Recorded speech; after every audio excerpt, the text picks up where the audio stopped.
Twice before, but a long, long time ago.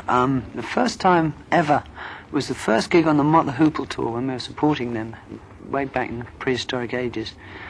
And the second time was Leeds University.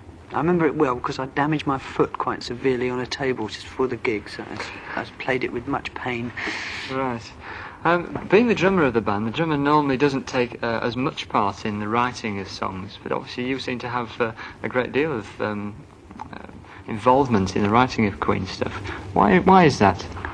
I suppose it's partially because I sing a lot in our music. I do quite a lot of the harmonies and the odd lead, and sing. Also on stage, I sing more than people probably realise. I think because I'm at the back, so they can't really see if you're singing or not. I think most of the time. I suppose that's one reason. Also, I always thought of myself as more of a musician than just being a drummer. You know, I'm not one of those people who practices drums for 3 hours a day. What sort of other bands do you admire around at the moment? Oh, lots actually. I'll tell you who I like. I think Madness are good at the moment. I love their new single. They do things with a nice sense of humour, quite intelligently done as well. All sorts of people. You know, I quite like some of Bow Wow Wow stuff. You know. But I mean, really admire, I suppose. I mean, I don't know. You know, it's difficult. Everybody's got their own favourites. If I may say so, the new album Hot Space is fairly disco influenced, or maybe that's wrong. How would you say it? You seem to be taking a new direction, anyway. Yeah, I wouldn't call it disco actually. I think side 2 is really very much like a lot of. It's very much mixed up, like our old albums were. You know, a variety of stuff. So there's some quite heavy stuff on there as well. The first side is we'd sort of call it. I suppose it's slightly more American. It's funk. More funk-based, I suppose, but I wouldn't really call it disco. Horrible word, isn't it? It is actually, yes. It's not a word I prefer to use. What number album is this then? Because you've made quite a lot. Oh God, I don't know. I think it's 12th. It might be the 13th. I think it's the 12th. Yeah. Right. Because you started out very rocky with the first few albums, but a review of all your albums put together I was reading recently, it said heavy metal aficionados stop at the 3rd album, really. Which is a shame. Yeah, and we never thought of ourselves as just a heavy metal band. I always think that's a pretty narrow approach. We're a musical band, really, who make all sorts of music. We always have. I think if you look at any of the albums, they're barring perhaps the first one, which is more one-dimensional, really. But I'd say there's a lot of varying styles, especially on the second one. I mean, nobody could call that a heavy metal album. It's got some really intricate stuff on it. You wrote I'm in Love with My Car, which seemed to be quite a popular song. Is that true? Are you a car fanatic? Actually, well, I do like cars, yeah. I wouldn't call myself a fanatic. I do like cars, I enjoy them. And luckily enough, I'm in a position to. But no, actually it was written about somebody else who was absolutely in love with his car. It was our old sound mixer, actually. And it was about him, really. And it was also written about all those people who polish their cars lovingly on Sundays and things like that. You originally started off in a band called Smile, along with Brian May. What sort of stuff did you used to play then? Well, that was very, very, very different. It was more spontaneous. We'd start out. It was in the days of sort of Cream and Hendrix and people like that, and it would be a lot of jamming. We'd start off with a definite song structure. We used to do a sort of ultra heavy version of Mony Mony and If I Were a Carpenter, things like that, and it would go into change tempos. It would sort of extemporize into like a 30-minute jam, really. Did you honestly see yourself as sort of going for a long time when you originally formed Queen? Because you've been going 10 years now. It's a long time to be around. Yeah, you don't really think in those terms when you start off, but we always took it very seriously, and we always had sort of quite big ideas, really. And so I suppose we would have hoped that it would have continued going this long, I suppose, if we'd really thought about it like that. It was always a long-term thing, yeah. It was never meant to be a short-term thing. Because Status Quo have recently celebrated their 20th anniversary. Do you see Queen going on for another 10 years? God, I don't know. It's an impossible question. Yeah. I think it really depends if we keep enjoying really making the music, you know, and we keep making music that people like. I really wouldn't. I think if we sort of lost our popularity, I think we'd probably call it a day then. You know, if we lost the major part of our popularity, I think. I can't see that honestly happening. I've just been down to Ellenborough actually whilst Oh, Art what's have it been like playing. down there? I haven't been down It's there yet. it's a hot, sweaty business, Yeah. and the sun's shining. The crowd are taking to Hart very well. Oh, great, because they're very old friends of ours from America. We've known them for years. I was amazed. I ran a quiz competition earlier last week with prizes as Queen tickets, and I said, "Where do Hart come from?"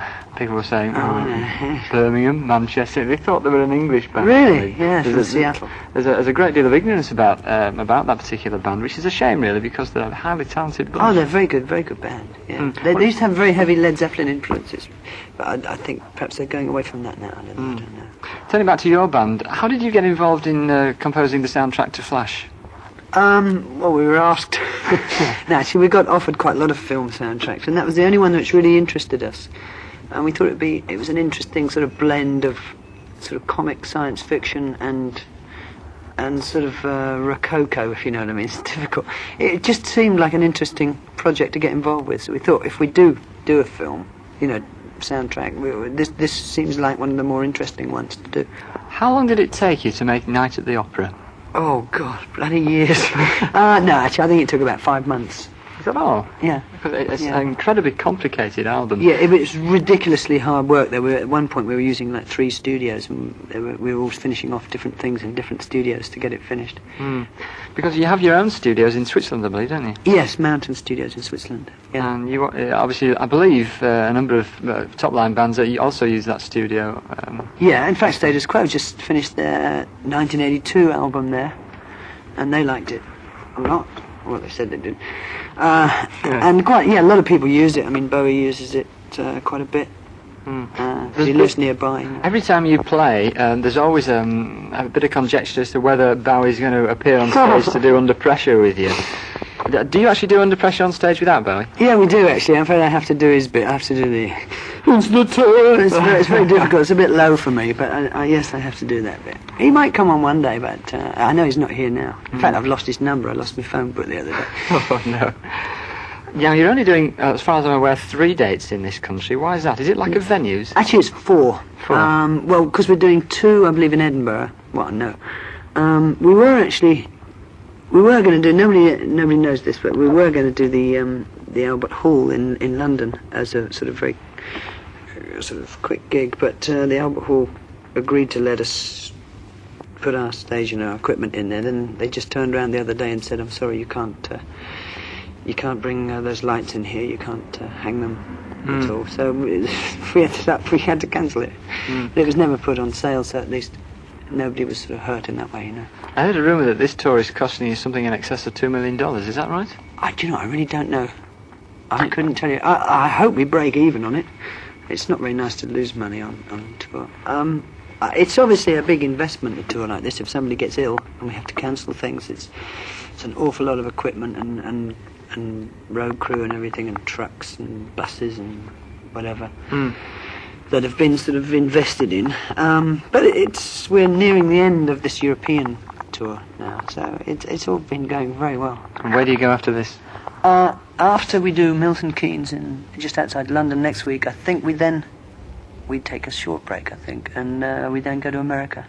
We've got a sort of full-scale tour of that happening. Do you know how the album's selling in America at the moment? It's doing very well indeed, actually. I just heard yesterday it's gone into the Cashbox Top 10, which is great. It's amazing because it's only been out about 3 weeks. It usually takes months to get there in America because the charts are very slow there. And the single is number 17, I think, in all the charts, which is going up very quickly. It looks great. Is it the same single release in this country as it is in the States? Yes, although in fact we're bringing out... Body Language was a bit of a flop here in England. It has been, It really didn't catch on in England at all. And, perhaps it was a mistake. I thought it was an interesting, different record for us to make, and I think of its type, I thought it was a good record. But perhaps too different for the fans. Yeah, I think so. There was a lot of... I feel there's a lot of anti-reaction to it. So we're bringing out something which is slightly more in our sort of known style, called Las Palabras de Amor, I think it is called. Oh, great difficult in pronouncing that. Terrible, yeah. I think it's translated, it's the words of love, I think. Great. Well, Roger Taylor, thanks very much for talking to you. Thank to you. me. It's been very nice. Yeah, and I wish you well with the gig tonight, and I only hope you come back to Leeds sometime. We'd love to, and I hope it goes very well tonight also. I hope we have no incidents of any kind. I think the residents who are worried around the stadium will find out that that rock concerts really aren't as much bother as football matches, you know. So I think it will go fine. Thank you, Roger. Thank you.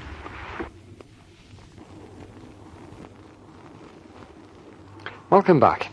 I was curious to know why Queen sometimes didn't attempt to play some of their more complicated songs on stage these days, when I'd seen them attempt them before. Because you can always do different versions, you know, you're out on stage and it's a different environment, and we've always had the view that if you go out there, you're there to entertain people and excite them and just give everything you've got in that short time that you're with them. And you can do anything you want, but it'll always have a different slant. And a lot of things actually are better live than on record, I think, for that particular situation. So we just do an adaptation if we think we should be doing the song. All right, because I remember seeing you in Manchester on the Night at the Opera tour and thinking, when I was walking in, they're never ever going to do stuff like the Prophet song and things like that on stage. How on earth did you manage to do it? We did do that, yes. I don't know how, come to think of it, don't know how we managed it. You just change it, as I say. It's very strange. You can almost sort of lull people into thinking that they are hearing things which they're not, because in a live situation, there's so much noise going on anyway that you can, in a way, almost listen to only one instrument at a time. And if you're careful and you do the things which matter, and it's mixed in such a way that the attention is always drawn to the right instrument, it's almost a disadvantage to have too many instruments. You know, it can get very cluttered, because a live situation is something which happens at that second and it's gone. And so sometimes it's a good idea to be simple. Having said that, I'm going to contradict myself, because we have actually brought a keyboard player with us this time to fill in some of the bits which were lacking. But there was a particular reason for that, in that there's some particular bass synth stuff on the new album, and which, you know, either Freddie or John or myself had done, and none of us particularly wanted to play it on stage because it's so restricting. So we thought we'd get someone to just do that, so we still have the freedom of the stage. I see. Tell me, you used to have a guitar made out of wood from an old fireplace, I remember hearing. Yes, I've still got it. That's my homemade special, yes. Right. From your father's fireplace. The actual sound of Queen, throughout the many sort of changes in the types of music that you've covered, has always been constant, mainly, I feel, through your guitar work. Do you have several different guitars that you use, or do you just have one when you're actually recording? Mainly that one. There are a few trademarks in Queen, I think. You know, Freddie's voice is instantly recognisable. Oh, yeah. And the guitar does have a certain sound. And, you know, usually we have our voices in harmony have a particular ring to them, you know. But as far as the guitar, yes, it's the same guitar always, except for a few deliberate little pastiches, like the bit in Crazy Little Thing was an old Telecaster, because that was I was trying to get a period sound there for a period piece.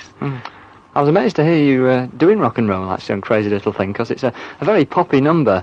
Yet it's a measure of the depth of talent in the band, that you can cover something as instantly listenable as that, and yet do something completely sort of long and uncommercial, as it were, next minute. Very kind of you to say so, Mike. The answer is, if there is an answer, that everybody comes up with songs and we give them the treatment that they seem to deserve. Would you consider playing Leeds again? Oh yes.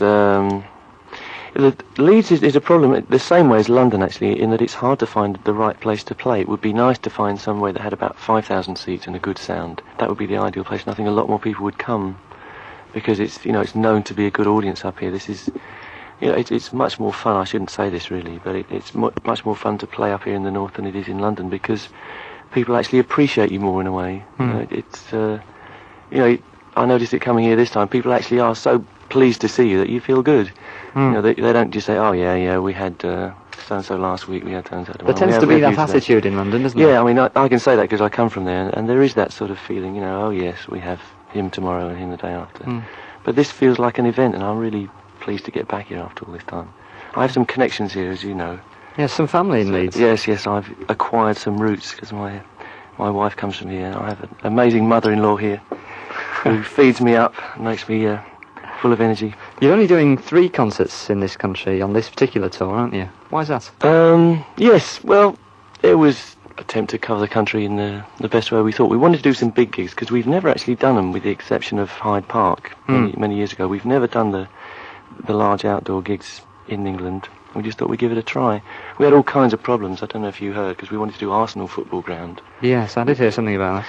And we wanted to do Sheffield, was it Manchester United, beg your pardon. Great. Ground. But there were lots of objections, and I know there were lots of objections here. But we managed to override most of them, and the concert is going ahead. Brian, mate, it's great for you to come in this afternoon. I'm afraid I'm going to have to wrap up the interview because we're fast running out of time. I wish you well with the concert tonight. It sounds like it's going to be a goodie. Roughly what time are you due on stage? I imagine somewhere between 8 and 9. It's a little bit flexible because you never know how fast you can get people on and off. But before 9 anyway, roughly as it gets dark. Great. I'm looking forward to it a lot. Excuse me for not coming in yesterday. We forgive you this time. The sound check had to come first.